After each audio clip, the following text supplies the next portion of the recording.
अस्सलाम वालेकुम, मैं अब्दुल सत्तार। आप अलग न्यूज़ देख रहे हैं। तारिक मतीन हमारे साथ हैं। पाकिस्तान तहरीक इंसाफ ने शेर अफजल मरवत साहब से इजहार ला ताल्लुकी का ऐलान कर दिया है।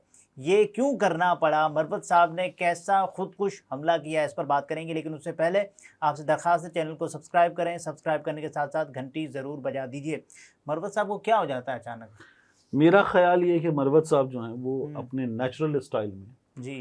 जिसमें कोई कंट्रोल नहीं है, यानी उनका अपने ऊपर भी कोई कंट्रोल नहीं है, उसी स्टाइल में बात करते हैं, कर जाते हैं। और वो आपकी भी नहीं सुनते। उनको भी नहीं पता होता कि अब इसका नतीजा क्या निकलेगा आगे। यानी मैंने सऊदी अरब रिजीम चेंज में मुलव्वस था ये नहीं सुना जी। मैंने इमरान खान से नहीं सुना, मैंने फवाद चौधरी से नहीं सुना, मैंने शाह महमूद कुरैशी से अली जरी से, शाह महमूद कुरैशी से, किसी से भी नहीं सुना, किसी से भी नहीं सुना। पाकिस्तान तहरीक इंसाफ से भी नहीं सुना, इमरान खान से भी नहीं सुना। ये गरीदा फारूकी के प्रोग्राम में मौजूद थे और इन्होंने कहा दो मुल्क जी, एक अमेरिका, दूसरा सऊदी अरब। सऊदी अरब ने मुआवनत की। अब इंटरनेशनल एस्टैब्लिशमेंट की जब बात होती है कि हमारे यहाँ इंटरनेशनल एस्टैब्लिशमेंट क्या करती है, क्या हमारे यहाँ के मामलात में सऊदी अरब किरदार निभाता है, तो हमारे मामलात में सऊदी अरब कुछ मामलात में तो किरदार निभाता है। जिस तरह माली मुआवनत है, बिल्कुल वो करता है सऊदी अरब। अच्छा, सऊदी अरब हमारे यहाँ कई दफ़ा जो हमारी इस्टेब्लिशमेंट है उसका सऊदी अरब से ताल्लुक़ है कि वहाँ सिक्योरिटी हम फराहम करते हैं। ऐसे ही है, जो हरमैन की सिक्योरिटी है, सऊदी फोर्सेस को सिक्योरिटी है, सऊदी हुक्मरानों को जो सिक्योरिटी है, उसमें कई जगहों पर हम नहीं, राहिल शरीफ साहब की तो वो जो स्पेशल फोर्स है उसके लिए है ना चीफ, लेकिन हमारे बाकायदा अहलकार वहाँ मुख्तलिफ जिम्मेदारी अंजाम देते हैं। तो हमारा एक ताल्लुक़ है इस हवाले से भी दिफा का, हमारे महकमा दिफा का वहाँ पर ताल्लुक़ है।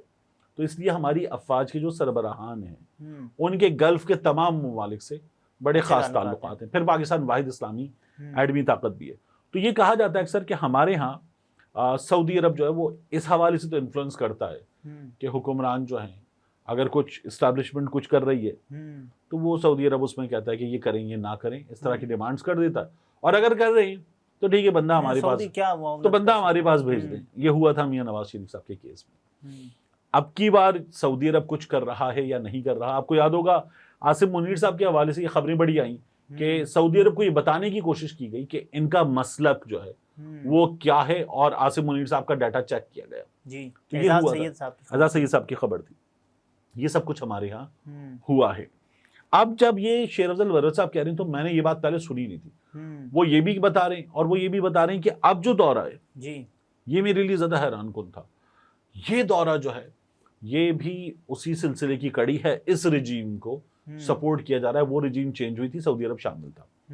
शेर अफजल मरवत साहब ने ये बात कर दी। उन्होंने एक और बात की कि अच्छा, ये कुछ सहाफ़ियों ने पहले खबर दी एक आध बार, लेकिन कभी भी कहीं भी इसकी तस्दीक वगैरह नहीं हुई कि किसी मीटिंग में इमरान खान साहब ने नकल उतारी, मिमिक्री की प्रिंस मोहम्मद बिन सलमान की, और इसकी खबर उस मीटिंग से इमरान खान साहब की कैबिनेट के किसी शख्स ने, जिसके बारे में कहा जाता है कि वो जो है या बहुत करीबी शख्स ने, वो शायद सिंध से था, उसने किसी अस्करी शख्सियत को ये बात बता दी और वहां बात पहुंच गई। उस अस्करी शख्सियत ने ये बात सऊदी सफीर को बता दी, वहां एमबीएस सऊदी सफीर ने सऊदी अरब में बता दी कि इमरान खान साहब ने आपकी नकल उतारी, मिमिक्री की है।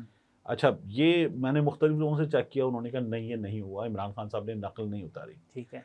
अच्छा, शेर अफजल मरवत ने भी ये बात की कि ये इस बुनियाद पे सऊदी अरब नाराज हुआ था और मिमिक्री की खबर थी, मिमिक्री नहीं की गई। ये शेर अफजल मरवत साहब ने बात। मरवत साहब तो बाकायदा तौर पर थे भी नहीं ना, थे नहीं। एक दूसरे, जब आप ये बातें कर रहे हैं सऊदी अरब इस बुनियाद पे नाराज हुआ या सऊदी अरब ये किरदार अदा कर रहा है, तो आप मौका क्या दे रहे हैं? आप सामने वाले को मौका दे रहे हैं, पूछे घड़ी पे नाराज नहीं है सऊदी अरब, आप लोगों ने घड़ी बेच दी थी, आप ये मौका दे रहे हैं बाकायदा तौर पर, तोहफे बेच दिए आपने, इस पर नाराज है। मरवत साहब ने ये बातें कर दी। सबसे पहले आया जुल्फी बुखारी साहब ने आके कहा कि नहीं, ऐसा नहीं हुआ, ना तो पीटीआई ने ना इमरान खान ने, किसी ने नहीं की ये बात, और सऊदी अरब दोस्त था, दोस्त है, दोस्त रहेगा, हमेशा मुश्किल हालात के साथ खड़े होना। पीटीआई ने भी वजाहत, फिर मुनीस इलाही साहब आए। अच्छा, मुनीस इलाही साहब ने भी इस तरह की बात कर दी। फिर पीटीआई ने तो एक लंबा चौड़ा एक पेपर जारी किया है और कहा है कि पाकिस्तान तहरीक इंसाफ की मरकज़ी क़यादत की ईमा पर बतौर मरकज़ी तर्जुमान जमात के रहनुमा शेर अफजल मरवत साहब के रजीम चेंज ऑपरेशन में सऊदी अरब के किरदार के हवाले से एक निजी टीवी के प्रोग्राम में पेश करदा ख़यालात को हक़ाइक़ से यकसर मुनाफी करार देकर उनसे मुकम्मल लाताल्लुकी का इज़हार करता हूँ। ये रऊफ़ हसन साहब का बयान है। शेर अफजल मरवत साहब के ख़यालात पाकिस्तान तहरीक इंसाफ की हिकमत अमली या मौक़िफ़ की किसी तौर पर भी न तो गम्माज़ी करते हैं, न उन्हें हकीकत पर मबनी बयान समझते हैं। ये कुलियतन उनकी ज़ाती राय तो हो सकती है, जिससे किसी सतह पर भी पाकिस्तान तहरीक इंसाफ की क़यादत या कारकुनान की तायद व तौसीक़ हासिल नहीं। अच्छा, इस नुक्ते में आप देखिए कि वो ये दो बातें कह रहे हैं, राय है और हम ये समझते हैं कि गलत है, यानी ये ज़ाती राय है, और जो बयान कर रहे हैं हम उसको हकीकत भी नहीं मानते। राय सऊदी अरब का शुमार पाकिस्तान के नहायत करीबी और बाएतमाद बिरादर इस्लामी ममालिक में होता है, जिसकी हुकूमत और अवाम से पाकिस्तान के ताल्लुकात को बानी चेयरमैन इमरान खान पाकिस्तान तहरीक इंसाफ की क़यादत और कारकुनान नहायत कदर व मंजिलत की निगाह से देखते हैं। बानी चेयरमैन पाकिस्तान तहरीक इंसाफ इमरान खान और सऊदी वली-अहद और वज़ीर आज़म इज़्ज़त मआब जनाब मोहम्मद बिन सलमान के माबैन बाहम एहतराम, एतमाद और बिरादराना उख़ुव्वत का रिश्ता कायम है, जिसे पाकिस्तान तहरीक इंसाफ की क़यादत और कारकुनान नहायत अहमियत का हामिल समझते हैं।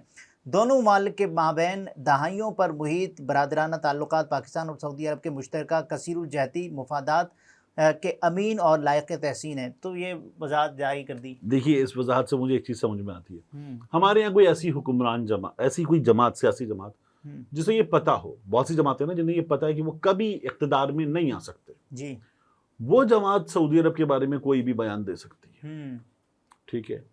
लेकिन एक ऐसी जमात जिसे ये यकीन हो कि वो कभी भी इक़्तिदार में आ सकते हैं, अभी भी इक़्तिदार में आ सकते हैं, यानी अदालतें ये सुन लें मामलात वगैरह और ये मेरिट पे साबित कर दें, तो अभी भी इक़्तिदार में आ सकते हैं और इंतखाबात नए सिरे से हो जाए। ये कल जावेद लतीफ़ साहब ने 2 बार कह दिया जी, नून लीग के कुछ लोग कह चुके। जब पाकिस्तान तहरीक इंसाफ वाले मिलने गए महमूद खान अचकज़ई से, तब भी जो पूरा एक पेपर जारी हुआ था, 13 निकात थे उसमें भी नुक्ता मौजूद था कि दोबारा इंतखाबात। तो दोबारा इंतखाबात की कहीं ना कहीं से नवाज शरीफ साहब, ये नौबत ही नहीं आएगी नवाज। तो तमाम लोग जो हैं वो दोबारा इंतखाबात के लिए कहीं ना कहीं किसी ना किसी जगह तैयार है। तो ऐसी जमात जो दोबारा इंतखाबात के नतीजे में भी आसानी से इक़्तिदार में आ सकती है, और अभी लीगल बैटल उतनी आसान नहीं होगी लेकिन इक़्तिदार में आ सकती है, ऐसी जमात कभी भी ये नहीं चाहेगी कि सऊदी अरब स्लीपिंग स्टेटमेंट जारी करने से सऊदी अरब से ताल्लुकात खराब हो, इसलिए कि सऊदी अरब की तो आपको मुख्तलिफ हवालों से जरूरत मुसलसल रहेगी, माली मुफादात, इक़्तिदार में हों भी ना भी, माली मुफादात, उसके बाद खारजा ताल्लुक, दोनों सूरतों में खारजा ताल्लुकात, और फिर उसके साथ साथ आप एक और चीज देखिए कि आपको इसलिए भी जरूरत रहेगी कि जो दुनिया भर के चौधरी हैं और जो खित्ते के चौधरी हैं उनसे भी ताल्लुकात ठीक रखने के लिए आपको सऊदी अरब की जरूरत है। तो ऐसी जमात कभी भी नहीं बिगड़ना। मरवत साहब का क्या बनेगा? मरवत साहब जो है वो मेरा ये ख्याल है कि ये बड़ी मुश्किल बात है कि शेर अफजल मरवत साहब को रोका जा सके, लेकिन शेर अफजल मरवत साहब को रोकना चाहिए। अब ये कैसे रोका जाएगा मुझे लगता है ये बहुत मुश्किल है, लेकिन रोकना चाहिए जमात को कि मरवत साहब हर मौजू पर, हर जगह, हर प्रोग्राम में जिस तरह से शुरू हो जाते हैं इसको रोकें। ये कैसे होगा आई डोंट नो, बहुत ही मुश्किल लगा दी जाएगी, ये एक पॉसिबिलिटी है, लेकिन वो तब भी उनके अपनी ट्विटर है नहीं, उनकी अपनी कम्युनिकेशन है, अपना सोशल मीडिया है, वो कहीं ना कहीं से तो अपने आप को एक्सप्रेस कर देंगे। भी है ना, हाँ, तो वो कर देंगे एक्सप्रेस अपने आप को। तो ये बहुत मुश्किल काम है पीटीआई के लिए। पीटीआई बाकायदा परेशान हुई है इससे, इसीलिए पीटीआई ने इतना लंबा चौड़ा एक स्टेटमेंट जारी किया, बाकी लोग खुद इंडिविजुअली बोल चुके, तो पीटीआई परेशान हुई है इससे। लेकिन इसमें भी एक चीज है कि शेर अफजल मरवत साहब ठीक नहीं कर रहे जो इब्तिदाई अल्फाज थे, तो उनको रोकना पड़ेगा पाकिस्तान तहरीक इंसाफ को, काम मुश्किल है। नाज़रीन, तारिक मतीन थे, गुफ्तगू आपने मुलाहिज़ा फरमाई। इजाज़त दीजिए, अल्लाह हाफ़िज़।